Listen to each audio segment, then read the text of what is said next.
Bagaimana caranya supaya bisa dapat cuan 100% ya dari saham? Pengen untung malah nyangkut. Banyak yang profit loss 40%, 60%. Dalam banget ya. Setiap orang kan pasti punya kriteria pemilihan saham, punya strategi yang berbeda-beda. Nah, buat teman-teman yang nggak familiar dengan laporan keuangan, jangan khawatir, saya akan rangkumkan ya poin-poin pentingnya aja sehingga sangat sederhana. Saya rasa Anda bisa paham setelah Anda nonton video ini.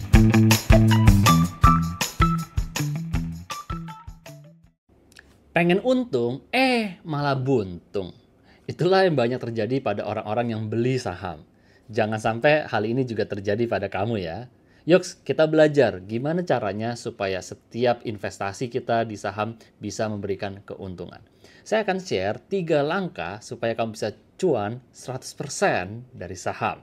Oke, langkah yang pertama, Anda harus pahami betul bahwa ketika Anda membeli sebuah saham, sebenarnya Anda sedang membeli sebuah perusahaan. Jadi bukan cuma sekedar kode 4 huruf ya A, B, C, D yang ada harganya, naik dan turun harganya. No, Anda sebenarnya sedang membeli sebuah perusahaan. Ya, banyak sekali member-member kita yang konsultasi sama saya setiap minggunya tentang portofolio dari saham mereka. Kenapa konsultasi? Ya udah jelas, karena banyak nyangkutnya. Ya tadi itu, pengen untung malah nyangkut. Banyak yang profit loss 40%, 60%. Dalam banget ya. Nah, ketika saya tanya, kenapa kok saham-saham ini bisa nyangkut? Atau saya tanya, apa alasan pertama kali analisanya seperti apa Anda memutuskan untuk beli saham ini? Kebanyakan dari mereka, kayaknya ya 90% ya jawabannya adalah karena mereka ikut-ikutan. Ya, apa kata teman, apa kata influencer, apa kata seorang pakar saham, apapun itu. Pokoknya mereka ikut-ikutan rekomendasi saham dari orang lain tanpa mereka tahu betul saham itu perusahaan apa sih yang mereka beli dan alasannya kenapa mereka harus beli saham tersebut. Apakah akan ada terjadi kelonjakan pendapatan ataukah sedang ada sentimen positif dari sektornya. Mereka sama sekali nggak tahu, benar-benar blank. Jadi cuma dengerin apa kata orang lain, katanya saham ini bakal naik. Ya beberapa bener sih bakal naik, bener naik, sebentar abis itu turun lagi. Well, balik lagi, kalau kita cuma dengerin apa kata orang, setiap orang kan pasti punya kriteria pemilihan saham, punya strategi yang berbeda-beda. Ada orang yang beli untuk jangka pendek, trading ya jangka pendek, ada orang yang beli untuk investasi jangka panjang. Sehingga rekomendasi yang mereka kasih pun bisa berbeda-beda. Nah, oleh karena itu, Anda sebagai seorang pelaku saham ya, seorang pembeli saham, investor saham yang pintar. Nah, jadi Anda lakukan ini yang pertama. Kenali perusahaan yang mau Anda beli. Jadi ini langkah pertama. Saya akan ambil contoh pakai BCA ya, Bank BCA. Kita semua tahu Bank BCA ya, familiar sekali dengan Bank BCA. Salah satu bank terbesar di Indonesia saat ini ya, termasuk salah satu dari Big Four, 4 bank terbesar di Indonesia. Bahkan nilai pasarnya pada saat video ini dibuat, BCA masih nomor 1 paling tinggi, nilai pasarnya sekitar 1.075 triliun. Gede banget ya. Nah, jadi seharusnya dengan perusahaan dengan nilai pasar 1.075 triliun ini harusnya bagus dong ya. Tapi tunggu dulu nih. Coba kita cari tahu. Kita kenali Bank BCA ini. Nah, dari sisi bisnis, Anda pasti tahu BCA ya bank, apalagi simpan pinjam ya. Jadi kita setor uang di BCA, kita pakai untuk pembayaran, terus kemudian bank akan terima fee, admin fee dan sebagainya. Terus uang yang dikelola oleh BCA kemudian dipinjamkan ke orang lain dalam bentuk kredit. Ya, kredit tanpa agunan, kredit kendaraan bermotor, kredit kepemilikan rumah dan sebagainya. Ya, jadi dipinjamkan. Nah, kemudian dari pinjaman itu Bank BCA menerima bunga dan itu menjadi pemasukannya BCA. Jadi secara bisnis model ya kita semua sangat paham. Nah, mungkin kita perlu cari tahu lebih dalam lagi. Selain itu apa aja sih? Nah, tahukah Anda Bank BCA ini usianya udah sangat-sangat tua sekali. Dari tahun 1955 loh. Ternyata udah tua banget ya. Nah, dulu di tahun 1955 nama Bank BCA ini bukan Bank BCA. Namanya saya bacain ya. NV Perseroan Dagang dan Industrie Semarang Kniting Factory. No, ya, tahun 1955. Baru di tahun 1975, persisnya 2 September 1975, nama bank ini diubah menjadi PT Bank Sentral Asia, baru jadi BCA yang kita kenal sekarang, ya dengan kode sahamnya BBCA. Oke.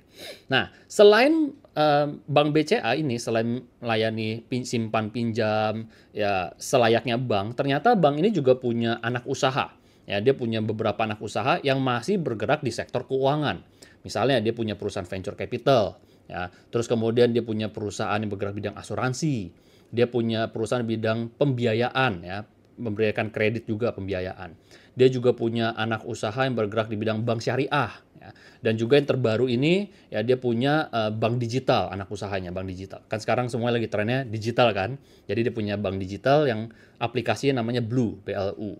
Nah, jadi anak usahanya ternyata banyak juga nih. Jadi ini kayaknya sebagai sebuah perusahaan solid nih ya, kelihatannya solid.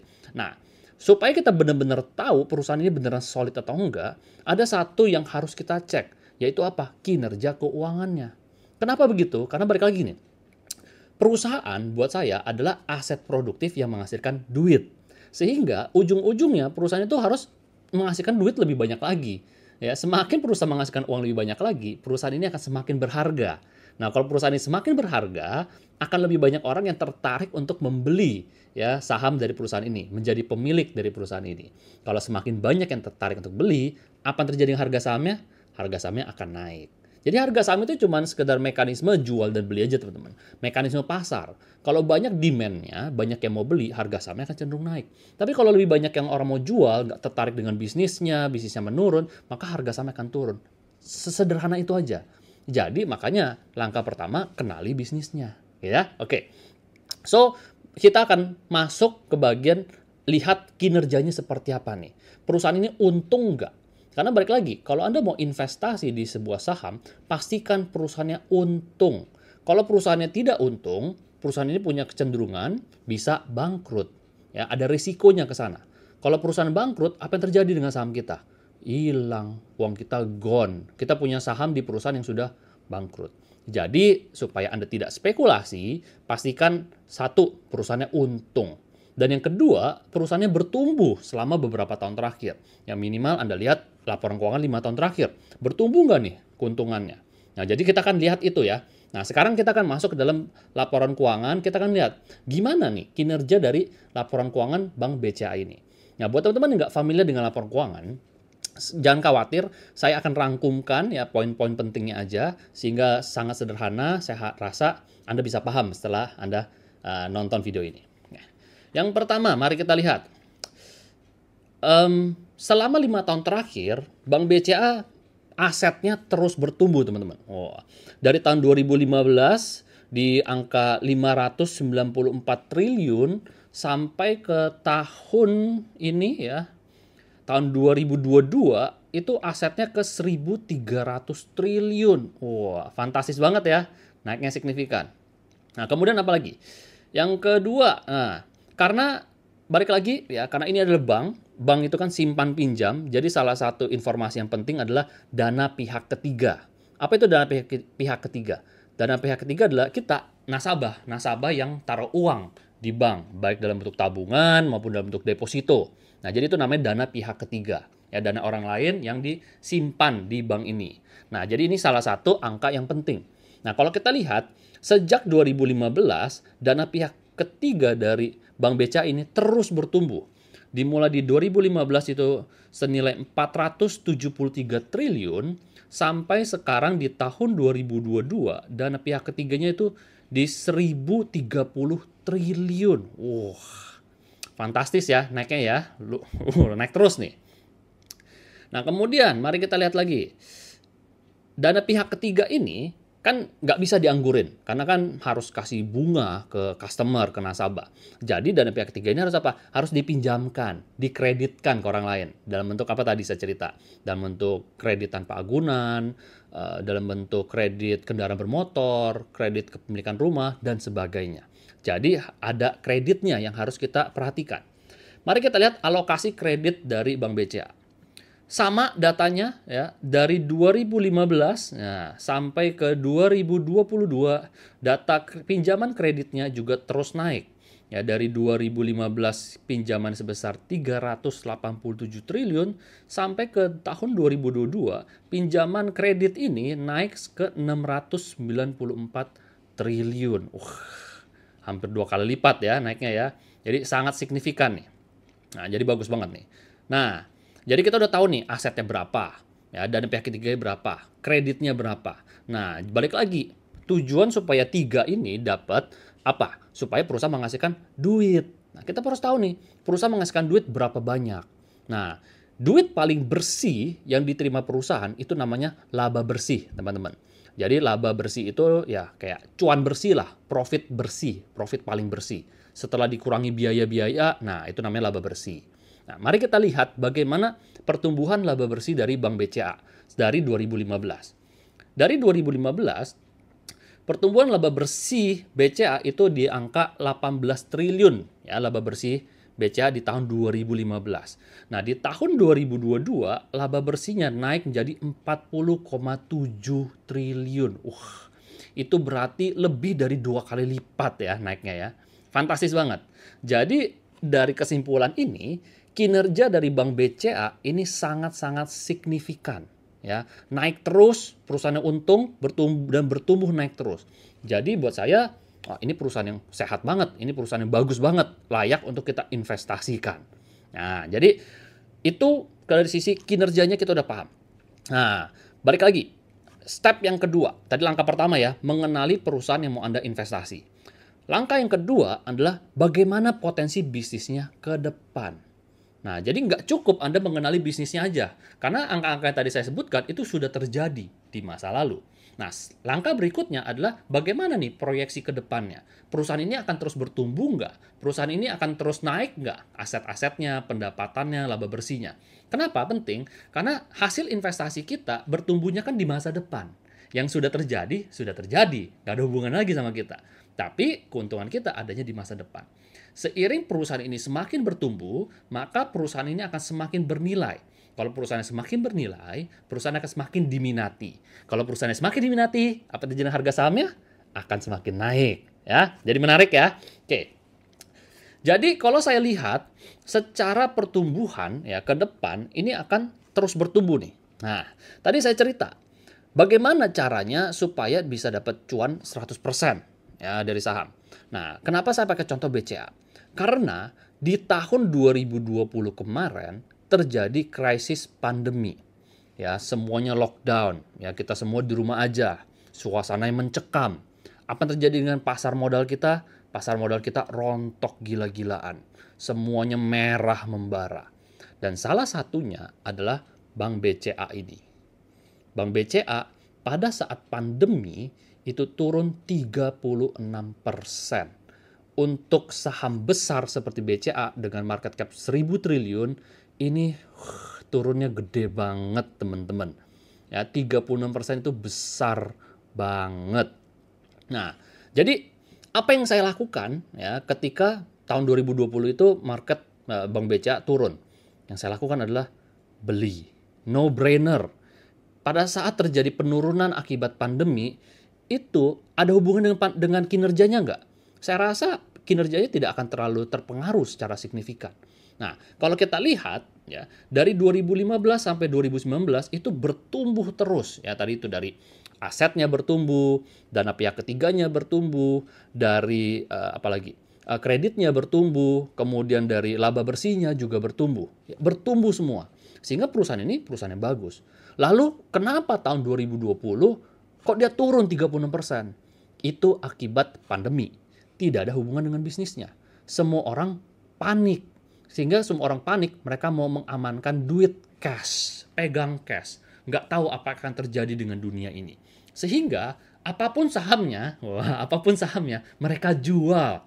Nggak peduli perusahaannya bagus, perusahaannya jelek, mereka jual. Kalau mereka jual, apa yang terjadi? Harga sahamnya turun rontok. Jadi, ketika saya mengetahui bahwa harga sahamnya turun, sementara kinerja perusahaan ini baik-baik saja, ya nggak ada pilihan lain selain beli. Khawatir nggak harganya bisa turun terus? Ya khawatir lah harga bisa turun terus. Tapi ya akan kemungkinan besar naik lagi. Karena saya tahu ya, pada saat itu harganya murah banget. Nah, jadi gimana?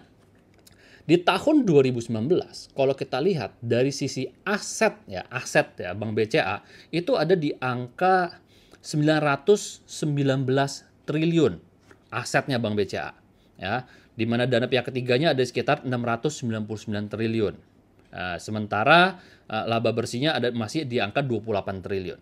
Nah, penurunan harga sahamnya 36% itu, Bank BCA turun ke harga Rp4.330. Turun 30%. Nah, pada harga Rp4.330 itu, nilai pasar dari Bank BCA itu cuma di angka 546 triliun. Bayangin, asetnya 919 triliun. Nilai pasarnya cuma di 546 triliun. Berarti murah banget dong. Nah, akhirnya ya nggak ada pilihan. Kita harus beli. Dan tahukah Anda, dalam waktu 3 tahun, ya, harga sahamnya terus naik. Ya, nggak terus naik sih, naik dan turun. Tapi secara tren jangka panjang, naik dia. Nah, sehingga di tahun ini mencapai angka level tertingginya, itu di angka sekitar 9.450. 100% lebih dong, cuan besar dong.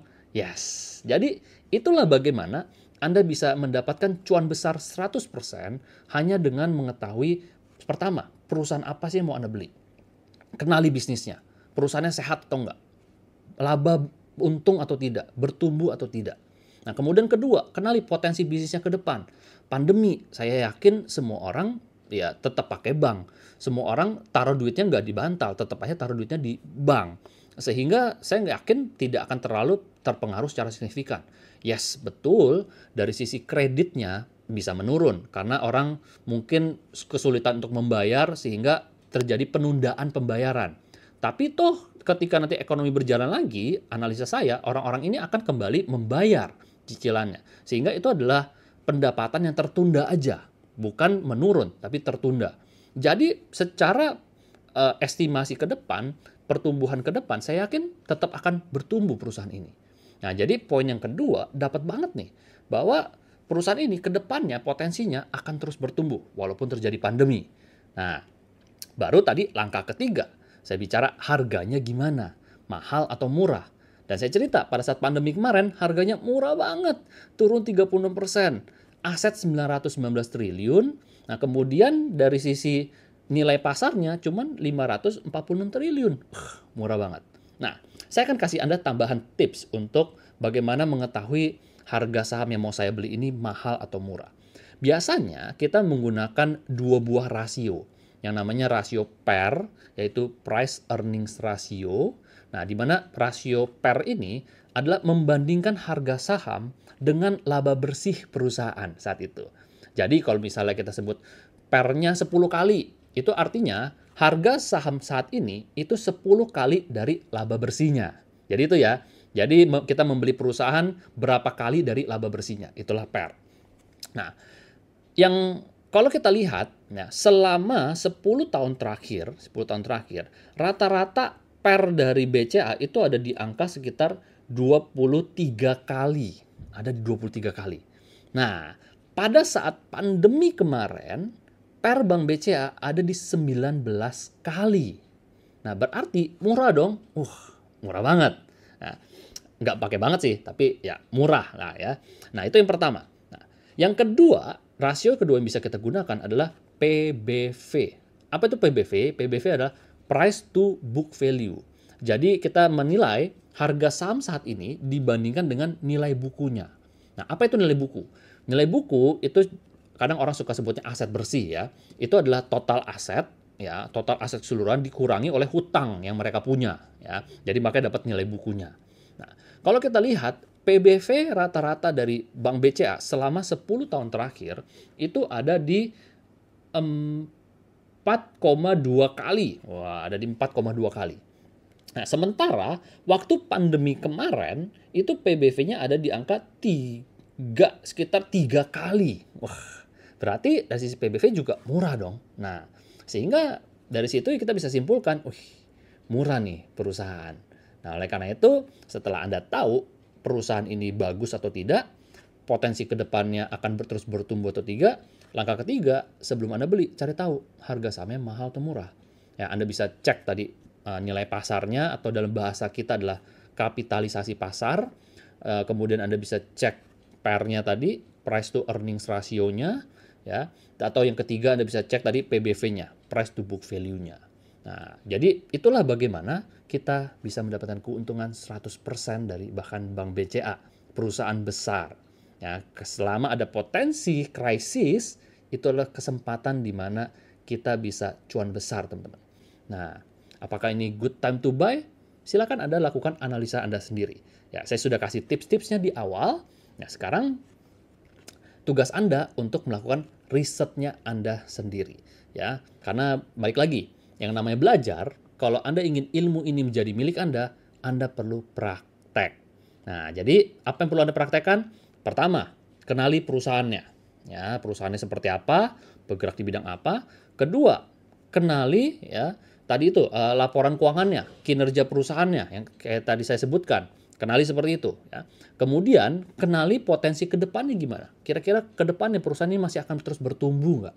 Nah, baru yang ketiga, harganya saat ini mahal atau murah. Kalau mahal, tunggu dulu.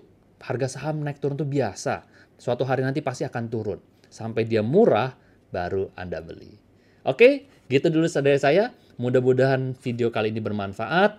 Ya, mudah-mudahan Anda tidak nyangkut lagi, tidak ikut-ikutan lagi apa kata orang, tapi mulai lakukan analisa mandiri. Kalau Anda masih ada hal-hal yang bingung, masih ada yang mau ditanyakan, jangan lupa ketik aja di komen. Nanti saya akan jawab ya sebisa saya. Atau mungkin kalau pertanyaannya butuh jawaban lebih panjang, saya bisa bikin video berikutnya. Oke, gitu dulu teman-teman. Jangan lupa support channel kami ya, like, subscribe ya. Nyalakan bunyi loncengnya. Kita ketemu di video berikutnya. Bye-bye.